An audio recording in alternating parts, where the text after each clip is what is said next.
Hello everyone, I am Ankit Kumar and I welcome you all to Education Circuit and I hope आपकी preparation बहुत अच्छी चल रही होगी। और देखिए एसएसबी इंटरव्यू में साइकोलॉजी में एक टेस्ट होता है WAT, बोलें तो वर्ड एसोसिएशन टेस्ट। और देखिए ये साइकोलॉजी सीरीज में दूसरा टेस्ट होता है और ये बहुत ही इंपॉर्टेंट टेस्ट होता है। और यदि आपकी इस टेस्ट पर अच्छी पकड़ नहीं है तो आप इसमें अच्छा परफॉर्म नहीं कर पाएंगे।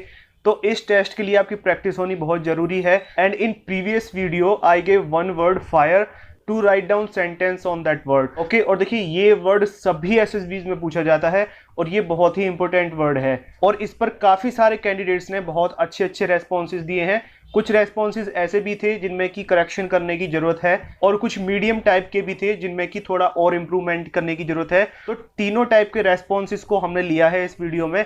और ये जो कैंडिडेट्स के रेस्पॉन्सेज हैं जो इन्होंने सेंटेंसेस लिखे हैं फायर वर्ड पर, इन सेंटेंसेस के थ्रू हम समझेंगे कि एक्चुअली WAT की फिलॉसफी क्या है, साइकोलॉजिस्ट आपकी OLQs को किस तरीके से जज करता है और आप क्या लिख रहे हैं इसका किस तरीके से वहां पर इंपैक्ट पड़ेगा, और किस तरीके के वर्ड्स होते हैं और किस टाइप के वर्ड पर किस तरीके से हमको सेंटेंस लिखने चाहिए। राइट, इन सेंटेंसेस के थ्रू हम इसके कॉन्सेप्ट को समझेंगे। तो प्लीज कॉन्सेंट्रेट होकर बैठिए और सभी पॉइंट्स को अच्छे से समझिए। ओके, चलिए शुरू करते हैं। And before starting subscribe and bell icon पर क्लिक करना मत भूलिए और ऑल नोटिफिकेशन को एक्टिव कर लीजिए, जिससे कि आपको आगे आने वाली इसी टाइप की SSB and all defence written examination से related most important videos time to time मिलती रहें और आप अपने एसएसबी और एग्जामिनेशंस में अच्छा परफॉर्म कर सकें। ओके, चलिए शुरू करते हैं। देखिए एक सेंटेंस है जो कि गरिमा कुमारी जी ने लिखा है। सेंटेंस है fire is useful as well as harmful for us, one should be carefully handle the fire. तो देखिए WAT में हमको एक वर्ड पर रेस्पॉन्ड करने के लिए केवल 15 सेकंड मिलते हैं। राइट, इन 15 सेकंड में ही हमको उस वर्ड को देख के उस पर सोचना भी होता है और उसको लिखना भी होता है। और उस टाइम पर टाइम लिमिटेशन इतनी स्ट्रिक्ट होती है कि हमको 1 मिली सेकंड का भी टाइम नहीं मिलता है दो वर्ड्स के बीच में। ओके, जैसे ही एक वर्ड के 15 सेकंड्स फिनिश होंगे तुरंत दूसरे वर्ड के 15 सेकंड्स शुरू हो जाएंगे। अब देखिए 15 सेकंड्स में यदि आप इतना लंबा सेंटेंस लिखेंगे तो फर्स्ट ऑफ ऑल आप लिख ही नहीं पाएंगे। अभी आप लिख लेंगे एक वर्ड पर, लेकिन जब आप वहां पर बैठेंगे और जब आप एक पूरी सीरीज 60 वर्ड्स की सीरीज को फेस करेंगे तो आप इतना लंबा सेंटेंस नहीं लिख सकते। और यदि आप इतना लंबा सेंटेंस लिखेंगे तो आपका ये होगा नहीं और दूसरे वर्ड का टाइम निकलता चला जाएगा और दूसरा वर्ड भी आपका छूट जाएगा। So please try to make short sentence. ये बहुत लंबा सेंटेंस है, इतने लंबे सेंटेंस में 3 सेंटेंस बन जाते हैं। ओके, इसका 1/3 होना चाहिए सेंटेंस का लेंथ। राइट, तो देखिए इस चीज का आपको ध्यान रखना है। सेंटेंस आपका छोटा होना चाहिए, ज्यादा टाइम आपको सोचने में देना, लिखने में कम। ऑलराइट, क्योंकि जो आपकी क्वालिटी आएगी, जो आपका इमेजिनेशन आएगा वो आपके सोचने से आएगा। ओके, और देखिए अगला सेंटेंस है liar should be fired from any work place. Okay, ये अरुण राणा जी का रेस्पॉन्स है। तो देखो ये एक नेगेटिव रेस्पॉन्स है और जो आप लिख रहे हैं पेपर पर, जो लिख रहे हैं वो आपकी सोच है, वो आपकी मेंटेलिटी है, जो आपके माइंड में है वही पेपर पर आ रहा है। इसलिए आपको केवल 15 सेकंड्स दिए गए हैं ताकि आप उसको बना के ना लिख लें, कुछ और सोच के ना लिख सकें। ओके, ये 15 सेकंड्स में आपकी एक्चुअलिटी ही बाहर आएगी निकल के, जो आपका रियल इमेजिनेशन है। और इमेजिनेशन आपके माइंड में वही रहेगा जिस टाइप के इंसान आप होंगे। तो ये एक नेगेटिव सेंटेंस है और ये साइकोलॉजिस्ट पर नेगेटिव इंपैक्ट ही डालेगा। और ये देखो इन्होंने खुद भी एक्सेप्ट किया है, इन्होंने खुद लिखा है कि भी नेगेटिव लिखा है। और देखो किसी भी आदमी को यदि वो झूठ बोल रहा है तो उसको फायर करना सॉल्यूशन नहीं है। जो एक ऑफिसर होता है वो इंटेलिजेंटली अपना डिसीजन लेता है, वो ऐसे डिसीजन लेता है, ऐसे स्टेप्स लेता है जिसमें कि विन विन सिचुएशन हो।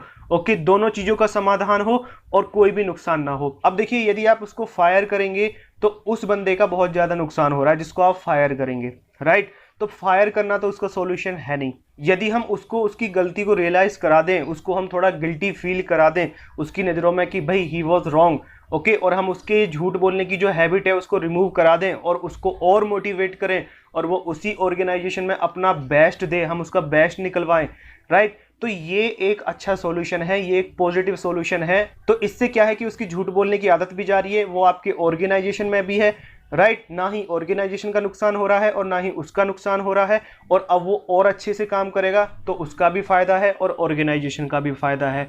ओके, तो इस तरीके से रेस्पॉन्स होने चाहिए, और ये जो रेस्पॉन्स है ये बिल्कुल भी एक्सेप्टेबल नहीं है। और देखो कोई भी प्लीज अपनी ईगो हर्ट मत करना कि भी हमारे सेंटेंस पे इस तरीके से रिप्लाई दिया जा रहा है। ये बहुत अच्छी बात है कि आपने इस वर्ड पर सेंटेंस लिखा, आपने इनिशिएटिव लिया, ये आपके अंदर एक क्वालिटी है कि आपने इनिशिएटिव लिया। ओके, बाकी कैंडिडेट्स ने तो लिखा भी नहीं, आपने कम से कम लिखा तो सही, और आपको इस तरीके से फीडबैक भी मिल रहा है, तो अब आप इसमें इंप्रूवमेंट करेंगे, तो इससे आपके रेस्पॉन्सेज अच्छे होते हुए चले जाएंगे। ओके, चलिए आगे बढ़ते हैं। और देखो मुस्कान सिंह ने लिखा है फायर वर्ड पर sentence, fire extinguisher should be kept in every public place. Okay, देखो सेंटेंस ठीक है, कोई दिक्कत नहीं है, पॉजिटिव है, लेकिन ये बिल्कुल सिंपल सेंटेंस है, ये एक तरीके से एडवाइस है। तो इस टाइप के जो सेंटेंसेस हैं वो हमको नहीं लिखने चाहिए, बिकॉज एवरीबडी नोज इट कि भाई फायर एक्सटिंग्विशर हर जगह पर होना चाहिए। बच्चों को भी पता होता है और छोटी छोटी क्लास में बच्चों को ये सिखाया भी जाता है। But you are going to be tested in a test which is for officer. आप ऑफिसर रैंक के सिलेक्शन प्रोसेस को फेस कर रहे हैं। ओके, तो आपका जो रेस्पॉन्स है वो उसी के लेवल का होना चाहिए।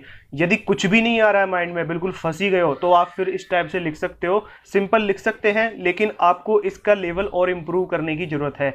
ओके, और निधि कुमारी जी ने इस पर क्या रेस्पॉन्स दिया है, stay away from fire crackers. देखिए ये सेंटेंस यदि हम नॉर्मल लाइफ में देखें तो ठीक है, एक एडवाइस के तौर पे ठीक है कि हाँ भाई फायर क्रैकर्स से आप दूर रहिए, but for SSB, for an officer, for a soldier, this sentence is not workable and this sentence gives clear idea to psychologist that you have fear of fire. Okay, देखिए SSB की psychology में कुछ words होते हैं जैसे कि fire, snake, height, lion, tiger, well, knives, hooligans etcetera. ये ऐसे वर्ड्स होते हैं जिनसे आपका फियर टेस्ट किया जाता है, और जो एक सोल्जर होता है उसको इन सब चीज़ों को फ्रीक्वेंटली फेस करना होता है। ओके, उसको ट्रेनिंग में भी ये सिखाया जाता है, और उसकी जो एक सोल्जर लाइफ होती है उसको अपनी डेली लाइफ में ये चीज़ फेस करना नॉर्मल होता है।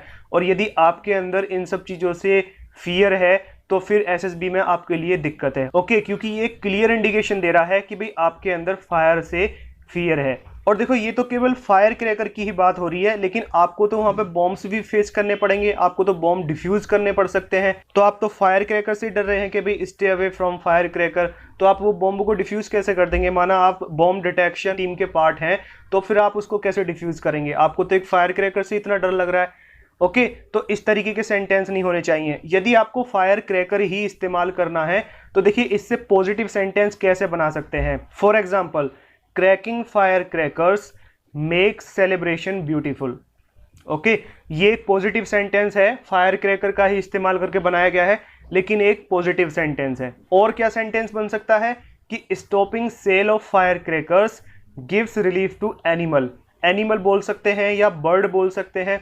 ओके, फायर क्रैकर्स फोड़ने से आपको पता है कि एनिमल्स और बर्ड्स को काफ़ी नुकसान होता है। काफ़ी सारी बर्ड्स ये फायर क्रैकर्स के द्वारा जो एक कंपन जनरेट होता है और उसकी जो साउंड होती है उसको टॉलरेट नहीं कर पाती हैं और उनकी डेथ हो जाती है। ओके, तो ये उनको रिलीफ देगा। और आप ये भी बना सकते हैं कि stopping sale of fire crackers keeps environment fresh. Okay, ये भी एक पॉजिटिव सेंटेंस है। तो इस तरीके से आप सेंटेंस बनाइए। और देखिए इसमें आपका इनिशिएटिव भी आ रहा है। एक्शन आपने क्या लिया है? आपने पहले एक्शन लिया, फिर उसका रिजल्ट आया, तो आपका एक्शन यानी कि आपका एक इनिशिएटिव है और उसका फिर रिजल्ट भी पॉजिटिव है, राइट। तो इस तरीके से आप सेंटेंसेस को लिखिए और इस तरीके से आपकी जो क्वालिटीज़ हैं वो रिफ्लेक्ट होती हैं। ओके, तो इस तरीके से सेंटेंस नहीं होना चाहिए। देखिए वैसे सेंटेंस की लेंथ देखें तो बहुत अच्छी है, इतना बड़ा सेंटेंस होना चाहिए, ये एक आइडियल लेंथ है सेंटेंस की। तो आपको कोशिश करनी चाहिए कि आपका सेंटेंस लगभग इतना ही बड़ा हो, इससे बड़ा ना हो, राइट। लेकिन फिर भी इन्होंने अच्छी कोशिश की है, वेरी गुड। और देखिए सेंटेंस क्या है, fire source of great energy. Okay, ये अजय मान का रेस्पॉन्स है। देखिए फर्स्ट ऑफ ऑल इस सेंटेंस में जो इसका स्ट्रक्चर है, जिस तरीके से इसको लिखा गया है, फायर के बाद में जो ये इस्तेमाल किया गया है, इस तरीके का सेंटेंस का स्ट्रक्चर नहीं होना चाहिए। सेंटेंस आपका एक कंप्लीट रेगुलर सेंटेंस होना चाहिए, जैसा कि हम लिखते हैं, जैसा कि ये नीचे वाला सेंटेंस है। ओके, आप कोमा इस्तेमाल कर सकते हैं, लेकिन ये जो आप इस्तेमाल कर रहे हैं ये नहीं होना चाहिए। ऑलराइट, सेंटेंस की लेंथ ठीक है, वेरी गुड, लेकिन ये सेंटेंस अभी भी अच्छा नहीं है, इसको और अच्छा बनाया जा सकता है। यदि हम इसको सोर्स ऑफ ग्रेट एनर्जी लिखने की बजाय ये लिखें कि fire is the great source of energy, तो ये सेंटेंस अच्छा होगा। ऑलराइट, तो इस तरीके से सेंटेंस बनाइए और इस तरीके से स्ट्रक्चर नहीं होना चाहिए। हालांकि इन्होंने अपना करेक्ट सेंटेंस भी मुझे बाद में लिख के भेज दिया था, लेकिन फिर भी मैंने ये इसलिए लिया है ताकि आपको इस चीज़ के बारे में इन्फॉर्म किया जा सके। और देखो एक और सेंटेंस है, burn down negativity with the fire in self. देखिए सेंटेंस ठीक है, नेगेटिव वर्ड को पॉजिटिव में बनाने की कोशिश की गई है, राइट, लेकिन फिर भी ये जो सेंटेंस है ना, it is little bit confusing. Okay, आपके अंदर ऐसी कौन सी फायर है जिससे आप नेगेटिविटी को बर्न डाउन करेंगे, कौन सी ऐसी नेगेटिविटी है जिसको आप बर्न डाउन करेंगे। So in this sentence there is no clarity of thought. अभी जैसे मैंने एक एग्जांपल दिया था कि stopping sale of fire crackers makes environment fresh. Okay, देखिए इसमें क्लियरिटी ऑफ थॉट है। हम क्या कर रहे हैं, हम फायर क्रैकर्स को बैन कर रहे हैं। फायर क्रैकर्स को यदि हम बैन कर रहे हैं, ये हमारा एक्शन है which is absolutely clear, everybody is getting it कि अभी हम क्या कर रहे हैं, हम फायर क्रैकर्स को बैन कर रहे हैं। तो ऐसा करने से रिजल्ट क्या आ रहा है कि भाई हमारा इन्वायरमेंट जो होगा वो फ्रेश रहेगा, इससे जो धुआं होता है वो नहीं होगा, तो हमारा इन्वायरमेंट फ्रेश रहेगा। तो हमारा इनिशिएटिव भी क्लियर है, क्लियरिटी ऑफ थॉट है, और हमारा रिजल्ट जो कि आउटपुट है, जो कि एक पॉजिटिव आउटपुट है, वो भी हमारा क्लियर है। ओके, तो इस तरीके से क्लियरिटी ऑफ थॉट होनी चाहिए। देखिए जो साइकोलॉजिस्ट होगा ना, वो इतना टाइम नहीं देगा आपके सेंटेंस पर। यदि आप उसको इस तरीके से लिखेंगे उसमें क्लियरिटी नहीं है, तो वो फिर ज़्यादा उस पर जोर नहीं लगाएगा। ओके, आपकी कोशिश ऐसी होनी चाहिए कि उसको आपका रेस्पॉन्स देखते ही क्लियरिटी मिल जाए। ओके, आप क्या कहना चाह रहे हैं, आपकी सोच क्या है, आपका इमेजिनेशन क्या है, वो आपको तुरंत पता चल जाए, राइट। देखो हमने कुछ अच्छे सेंटेंसेस भी कवर करे हैं, आगे देखते हैं कि अच्छे सेंटेंसेस कैसे होने चाहिए। और देखो फायर वर्ड पर एक सेंटेंस लिखा है पारुल विकल ने, sentence is fire to achieve goal leads to success. ये अच्छा सेंटेंस है, ये बहुत अच्छा सेंटेंस है। इस तरीके से आपका सेंटेंस होना चाहिए। देखिए सेंटेंस की लेंथ भी ज़्यादा नहीं है और इसमें क्वालिटीज़ भी आ रही हैं। और देखो एक नेगेटिव वर्ड को पॉजिटिविटी में भी कन्वर्ट किया गया है। ओके, नेगेटिव चीज़ का पॉजिटिव वे में इस्तेमाल किया गया है, राइट। तो इस तरीके से आपको सेंटेंस बनाना चाहिए। और देखिए इस सेंटेंस से काफ़ी सारी क्वालिटीज़ आ रही हैं। फायर टू अचीव गोल, यानी कि ये पर्सन गोल ओरिएंटेड है, इसके अंदर स्टिमुलस है, इसके अंदर करेज भी है, इसके अंदर सेल्फ मोटिवेशन भी है, और इसके अंदर ऑर्गेनाइजिंग एबिलिटी भी है। भाई जो इंसान गोल ओरिएंटेड होगा तो वो ऑर्गेनाइज भी करेगा, अपना पूरा प्लान बनाएगा। ओके, किस तरीके से उसको करना है, क्या उसकी स्ट्रेटजी और प्लानिंग रहने वाली है, वो सब चीज़ वो अपना करके चलेगा। तो इसमें देखो शुरू के 4 वर्ड्स में ही इतनी सारी क्वालिटीज़ आ रही हैं, राइट। और इसका आउटपुट क्या आ रहा है, सक्सेस। तो आउटपुट भी एक पॉजिटिव आउटपुट है और उससे उसको क्या मिल रही है, सक्सेस मिल रही है। तो यानी कि वो कामयाब हो रहा है, उसने जो भी अपना इनपुट दिया है, जो भी उसकी प्लानिंग रही है, उसमें उसने डेडिकेशन के साथ में काम किया है और फाइनली उसको सक्सेस भी मिल रही है। जो उसका इनिशिएटिव है वो भी पॉजिटिव है और उसका जो आउटपुट है,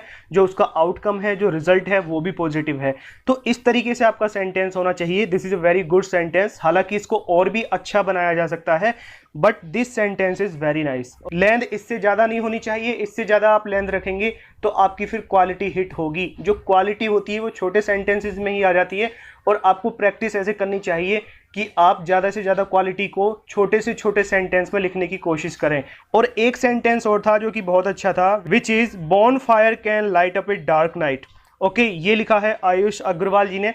देखिए ये सेंटेंस भी अच्छा है, हालांकि इसको और भी अच्छा बनाया जा सकता है। बॉन फायर मतलब होली, होली का जो हम जलाते हैं। Okay, can light up a dark night, ये भी एक पॉजिटिव सेंटेंस है। देखो फायर को एक पॉजिटिव सेंस में इस्तेमाल किया गया है, और यही आपका इमेजिनेशन है कि आप किसी भी चीज़ को किस तरीके से ले रहे हैं। आपके सामने एक चीज़ रखी गई है, अब यदि आप उसको नेगेटिव वे में लेके जा रहे हैं तो फिर वो आपकी नेगेटिव थिंकिंग है, आप एक नेगेटिव पर्सन है। और यदि आप उसको एक पॉजिटिव वे में लेके जा रहे हैं तो वो आपकी एक पॉजिटिव थिंकिंग है, आप एक पॉजिटिव पर्सन है। ओके, और ऑफिसर का जो सिलेक्शन हो रहा है उसमें उनको पॉजिटिव पर्सन चाहिए, ना कि नेगेटिव पर्सन, राइट। तो देखो ये जो दोनों सेंटेंसेस हैं ये अच्छे सेंटेंसेस हैं, लेकिन इसमें से यदि हम ये कैन रिमूव कर दें तो ये और भी ज़्यादा अच्छा हो जाएगा। बिकॉज कैन से क्या हो रहा है, इसमें क्लैरिटी ऑफ थॉट नहीं है। ओके, आपका एकदम श्योर होना चाहिए, इसमें क्लैरिटी ऑफ थॉट नहीं है। ये कैन, कुड, वुड, शुड, ये जो वर्ड्स हैं इनमें क्लैरिटी नहीं होती है, हो भी सकता है ना भी हो सकता है। ओके, तो आपको जो लिखना है एकदम अपना एब्सोल्युटली क्लियर रेस्पॉन्स लिखना है। तो यदि हम इस कैन को हटा दें और सेंटेंस बनाएं, bonfire lights up a dark night, so this sentence would be very very good. तो देखो इस तरीके से आपको ये सेंटेंसेस लिखने हैं। शुरू में जो हमने सेंटेंसेस देखे थे वो नेगेटिव सेंटेंसेस थे, बीच में हमने थोड़े न्यूट्रल सेंटेंसेस देखे थे, और ये पॉजिटिव सेंटेंसेस हैं। इनकी लेंथ भी कम है और इनमें क्वालिटीज भी आ रही हैं। ओके, क्वालिटीज किस तरीके से आती हैं ये मैंने आपको देखो ये बताया है, पारुल विकल वाले सेंटेंस में मैंने ये बताया है, this sentence is very good, और ये आयुष अग्रवाल का जो सेंटेंस है ये भी बहुत अच्छा है। तो देखिए इस तरीके से आपकी क्वालिटीज जज होती है। एंड आई होप आपको इन सेंटेंसेस से अच्छा आइडिया मिला होगा कि आपको WAT को किस तरीके से तैयार करने की जरूरत है, और आपने पार्टिसिपेट किया इसमें बहुत अच्छी बात है। और आगे आने वाली वीडियोस में हम इसी तरीके से WAT की साइड बाय साइड प्रैक्टिस करते चलेंगे, और जो भी वर्ड्स हम कवर करेंगे ये सभी वर्ड्स SSB में पूछे जाने वाले वर्ड्स हैं। जब आप SSB में जाएंगे तो आपको यही वर्ड्स वहां पर देखने को मिलेंगे। Okay, so please whatever words we cover please take them seriously, और इनके आप रेस्पॉन्सेज जरूर लिखिए। यदि आप रेस्पॉन्सेज लिखेंगे तभी आपको फीडबैक मिलेगा, तभी आपको पता चलेगा कि भाई आप कहाँ पर स्टे कर रहे हैं, कितना आप सही कर रहे हैं, कितना गलत कर रहे हैं। और यदि आपको फीडबैक मिल जाता है तो आप अपने आप को करेक्ट कर सकते हैं। देखिए इस तरीके से जो फीडबैक ये दिया जा रहा है आपको कहीं पे भी नहीं दिया जाएगा। इवन आप किसी कोचिंग को ज्वाइन करने जाएंगे वहां पे भी आपको इस तरीके से फीडबैक नहीं दिया जाता है, राइट। सो जो भी वर्ड्स हम आगे आने वाली वीडियोस में कवर करेंगे सभी वर्ड्स पर आप रेस्पॉन्सेज जरूर दिया करिए। और आज का जो वर्ड है जिसपे आपको सेंटेंस लिखना है वो है डिसीव। डिसीव वर्ड पर आपको सेंटेंस लिखना है। ये SSB का ही वर्ड है और ये बहुत ज्यादा पूछा जाता है। और जो चीजें हमने आज कवर की हैं इन सेंटेंसेस में, इन सब चीजों को फॉलो करते हुए आपको सेंटेंस बनाना है। छोटा, पॉजिटिव, नेगेटिव नहीं होना चाहिए। देखो वर्ड नेगेटिव है लेकिन आपको कोशिश करनी है कि आपका सेंटेंस पॉजिटिव हो। और देखो आगे आने वाली वीडियोस में हम WAT की फिलॉसफी को कवर करेंगे कि किस तरीके से हमको वर्ड्स लिखने चाहिए, किस तरीके से वो हमारे रेस्पॉन्सेज से हमारी क्वालिटीज को जज करता है, रिजेक्ट करता है या सेलेक्ट करता है। ओके, और किस तरीके से हमको नेगेटिव वर्ड से पॉजिटिव सेंटेंसेस बनाने चाहिए, इन सब के हम तरीके देखेंगे आगे आने वाली वीडियोस में। And not only WAT but all SSB test, उनकी फिलॉसफी क्या होती है और किस तरीके से एक असेसर हमारी क्वालिटीज को जज करता है। ओके, तो SSB की सभी test and your all defence examination से related most important update and content time to time पाने के लिए सब्सक्राइब और बेल आइकन पर क्लिक कर दीजिए और ऑल नोटिफिकेशन को एक्टिव कर लीजिए। आई होप आपको ये वीडियो इन्फॉर्मेटिव एंड वैल्यूएबल लगा होगा, और यदि अच्छा लगा हो तो प्लीज लाइक और शेयर जरूर कीजिए अपने फ्रेंड्स के साथ में। And all the very best for your examinations and SSB, and that's all for today. Bye bye.